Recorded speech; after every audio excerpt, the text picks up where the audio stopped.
Est-ce que depuis que les femmes chrétiennes ont crié en Jésus, ont-elles cessé d'enfanter avec douleur?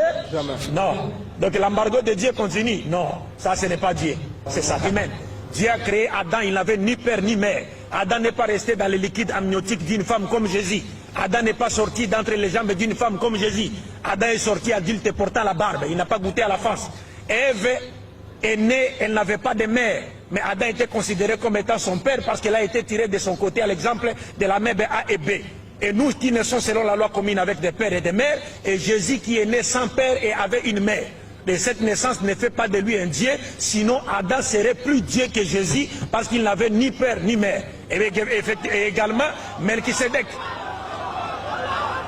Et également Melchisédek dans Hébreux chapitre 7, il est dit de Melchisédek qu'il n'avait ni père ni mère. Or c'était sacrificateur du Dieu très haut. Et Jésus-Christ était un disciple de Melchisédek, selon Hébreux. Il est sacrificateur selon l'ordre de Melchisédek. C'est pourquoi il a repris le symbolisme de Melchisédek, du vin et du pain que Melchisédek avait donné à Abraham, le père des croyants, selon la Bible. Donc nous croyons à sa naissance miraculeuse, chose que la plupart des chrétiens refusent aujourd'hui.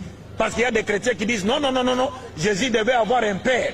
Parce que s'il est né d'une mère simplement, il devait être une fille. Parce que la femme porte des chromosomes XX et que c'est l'homme seul qui porte des chromosomes XY. Mais nous disons que Jésus est né sans père et avait une mère parce qu'il est né par la puissance de la parole créatrice de Dieu. Proverbe, Psaume chapitre 33, verset 6,9, Dieu dit, quand il veut faire quelque chose, il suffit qu'il dise soit et c'est. Et le Coran nous dit, donc nous croyons en cela. Nous croyons que Jésus est un envoyé de Dieu. Il est messager de Dieu, mais uniquement envoyé aux brebis perdues de la maison d'Israël, et non pas à toute l'humanité. Et nous croyons également que Jésus ne mourit pas sur la croix. C'est-à-dire les Juifs ne l'ont pas tué sur la croix. Parce que les chrétiens basent leur doctrine centrale, la doctrine fondamentale du christianisme, est basée sur, est fondée sur la mort prétendue expiatoire de Jésus-Christ pour le salut, pour notre salut. Nous disons que cette doctrine est d'origine satanique, parce que Jésus ne l'a pas enseignée. C'est pourquoi Jésus a maudit tout celui qui a voulu l'amener à la mort, en disant à Pilate, malheur à l'homme qui m'a livré entre tes mains.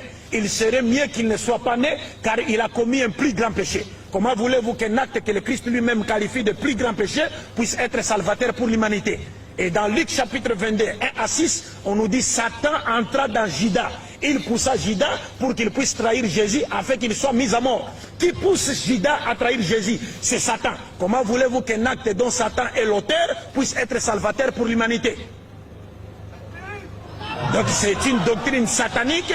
C'est pourquoi le christianisme n'est jamais parvenu à transformer